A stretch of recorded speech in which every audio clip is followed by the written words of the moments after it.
Madame la Présidente, Mesdames les ministres, Monsieur le ministre, Messieurs les présidents de commission, Messieurs les rapporteurs, mes chers collègues, après de longues années d'érosion budgétaire du ministère des Armées et de notre outil de défense, voici que semble arriver la fin de l'hémorragie. Pendant longtemps, nos armées ont chèrement subi et payé les choix inconséquents et désastreux des gouvernements successifs. Ces derniers, négligeant l'entretien d'un modèle d'armée complet performant, ont contraint nos unités à bricoler avec des miettes budgétaires et capacitaires. Nos soldats, marins et aviateurs, sans oublier nos civils et nos industriels de défense, sont donc temporairement soulagés de cette hausse annuelle des crédits de la mission.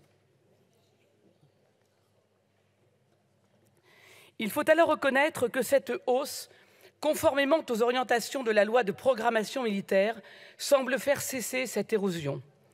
Mais malheureusement, cela n'est pas assez. Ne cédons pas à la tentation de nous autocongratuler et restons humbles.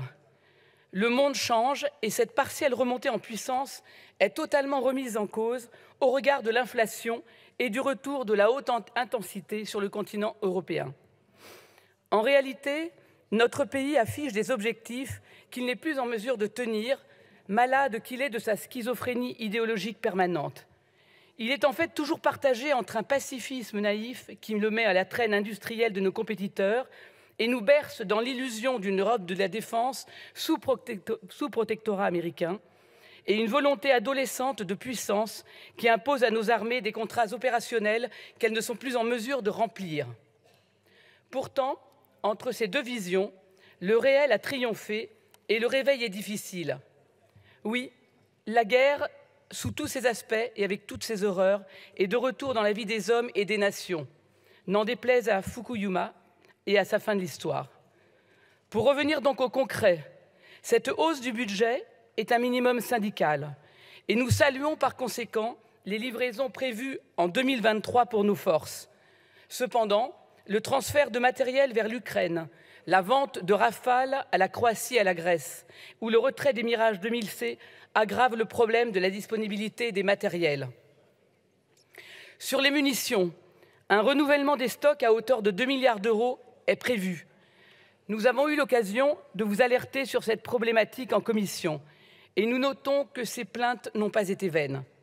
Nous oublions toutefois toujours un enjeu crucial pour nos armées, la relance de la filière française de munitions de petit calibre, aujourd'hui totalement abandonnée. Il faut d'urgence y remédier. Notre constat est donc que les efforts consentis ne sont pas suffisamment importants et comportent encore trop d'angles morts auxquels le groupe Rassemblement national tentera de remédier par ses propositions. Abandon immédiat du projet franco-allemand du SCAF, augmentation du nombre de patrouilleurs d'outre-mer, investissement dans les hélicoptères de transport lourd, pour ne citer que cela. Conformément au programme présidentiel de Marine Le Pen, nous demandons une augmentation conséquente du budget de la défense à hauteur de 55 milliards d'euros pour défendre véritablement notre souveraineté. Toutefois, une légère augmentation étant préférable à une baisse, nous nous abstiendrons pour la mission défense. Concernant la mission anciens combattants, nous assistons là aussi à une érosion. Elle semble logique de prime abord, car déterminée par des impératifs démographiques, mais le problème est ailleurs. Le montant des indemnisations, un peu plus fort que d'habitude, est encore trop faible, car les principaux concernés sont les familles de harkis, qui se battent pour une augmentation du montant de la répartition. Ces hommes ont tout sacrifié pour servir la France. La juste reconnaissance de la nation a tardé et n'est toujours pas à la hauteur de leur sacrifice. C'est pourquoi nous défendrons également une hausse des budgets alloués à cette mission.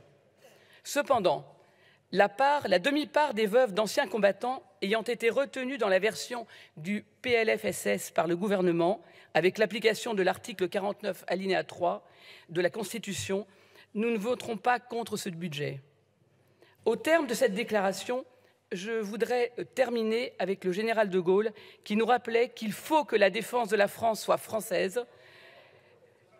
Un pays comme la France, s'il lui arrive de faire la guerre, il faut que ce soit sa guerre, il faut que son effort soit son effort. Aussi, nous émettons le vœu que ces mots de rassemblement autour de l'intérêt commun et de la souveraineté nationale puissent nous nourrir et nous guider au cours des débats. Je vous remercie.